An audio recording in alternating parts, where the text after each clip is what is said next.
La loi Grenelle introduit deux outils très intéressants au niveau de la planification territoriale sur les thématiques énergie-climat, qui sont le plan climat-énergie territorial à l'échelle des collectivités, villes ou communautés d'agglomération, etc. Et les schémas régionaux climat-air-énergie au niveau régional. Ce que nous, on va proposer au niveau du CLER, c'est de travailler peut-être plus directement avec les acteurs de terrain. Ceux qui veulent bien faire, souvent, se sentent complètement démunis par rapport à la complexité des tâches, au fait qu'ils n'ont pas nécessairement les compétences, au fait que les financements peuvent manquer. Et l'idée, très clairement, la première idée, tout simplement, c'est d'arriver à informer ces gens-là sur des choses qui se font ailleurs, qui peuvent correspondre à leurs besoins. On a des expériences dans tous les domaines, que ce soit photovoltaïque, éolien, la maîtrise de l'énergie, les bâtiments, et simplement d'aller permettre de créer ces rencontres au sein d'un réseau, d'un groupe de personnes motivées. Donc c'est vraiment la raison pour laquelle nous, on a initié il y a quelques mois le réseau des territoires à énergie positive. C'est quelque chose qui a vocation à réunir des gens qui viennent de milieux très distincts, dans le monde rural essentiellement sur ce réseau-là, mais des gens de l'agriculture, des gens du bâtiment, des gens des producteurs d'énergie, etc. En plus de ça, on a récemment collaboré avec un groupement de partenaires, le réseau Action Climat, l'ADEME, ETD et donc le CLER, sur un outil qui s'appelle Climat Pratique et qui est donc un outil finalement de mise en place de plans climat, mais modestes d'une certaine manière, à l'échelle de territoires ruraux et de petites collectivités. Et on est sur un principe d'un outil libre d'accès, c'est gratuit, que les collectivités peuvent prendre en main toutes seules ou qu'elles peuvent finalement utiliser en lien avec un partenaire local qu'elles auraient, une association spécialisée dans l'énergie, une agence locale de l'énergie, un syndicat d'énergie, et travailler ensemble sur la définition d'un plan d'action grâce à un certain nombre de conseils méthodologiques. Le deuxième projet aussi en complémentarité, c'est la Ligue des énergies renouvelables, qui a aussi un pendant européen avec la Ligue des champions des énergies renouvelables. Et là, très clairement, on est sur, on va dire, une double logique. La première est celle de constituer aussi une base de données d'information à l'échelle communale. Combien d'énergies renouvelables est-ce que j'ai sur mon territoire? J'insiste sur mon territoire, on est sur l'échelle géographique et non pas sur l'administration en tant que telle. Et est-ce que c'est aussi le moyen qu'on va avoir, nous, pour imaginer, enfin pour en tout cas évaluer quantitativement, est-ce que la collectivité est 100% énergie renouvelable ou pas?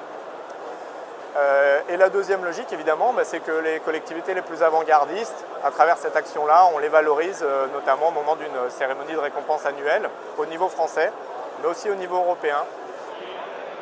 Ce qui est intéressant, pour prendre l'exemple du réseau des territoires à énergie positive, on a un certain nombre de collectivités qui ont fondé ce réseau. Et en fait, elles n'ont quasiment pour aucune, elles n'ont pas les mêmes logiques, elles n'ont pas les mêmes raisons de se lancer dans cette thématique-là. La prise en compte générale de la thématique énergétique. On en a qui partent sur l'angle très clairement du développement économique. Donc, ce sont des territoires très ruraux qui ont une activité finalement assez soit un peu monolithique et ils souhaitent se diversifier, soit un manque d'activité et ils souhaitent relancer une activité sur le territoire.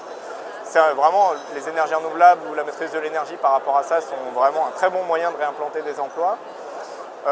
On a des cas très pratiques de substitution économique du pétrole par le bois. Aujourd'hui, les gens qui font des chaufferies bois, grâce à un système d'aide bien élaboré, arrivent à faire des projets qui sont beaucoup plus économiques pour les usagers finaux que l'est, ne serait-ce qu'aujourd'hui déjà, le pétrole, le fuel ou même parfois le gaz. Et donc on est sur réellement voilà, une logique économique qui est très forte sur les projets dans le milieu rural. Avant toutes les problématiques de participer au changement climatique, c'est presque une externalité positive de tous ces projets-là. Moi, j'insisterai assez sur une question qu'on travaille beaucoup au sein du CLER, qui est celle de la précarité énergétique. Il faut bien percevoir aujourd'hui les enjeux à moyen terme, ça va arriver très vite, l'augmentation des coûts de l'énergie.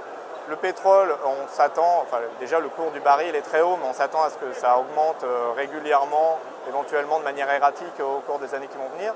Mais c'est la même chose pour l'électricité, c'est-à-dire quand Henri Proglio dit que l'électricité doit prendre 30% en 5 ans, voilà, il n'intègre pas les énergies renouvelables spécifiquement, il est sur une logique aussi de relancer une filière nucléaire, donc de toute façon l'électricité va augmenter de la même manière. Comme par ailleurs on a favorisé le chauffage électrique, on sent très bien la conséquence sociale que ça peut avoir rapidement. Et puis, globalement, une idée très forte, ça va être d'inverser la balance commerciale du territoire, c'est-à-dire d'arrêter d'importer des énergies de l'extérieur, de faire les choses à la maison, comme on dit souvent, notamment en Allemagne, et d'arriver à créer de la valeur ajoutée, de créer un chiffre d'affaires sur le territoire sur ces questions-là, qui va être évidemment générateur d'emplois.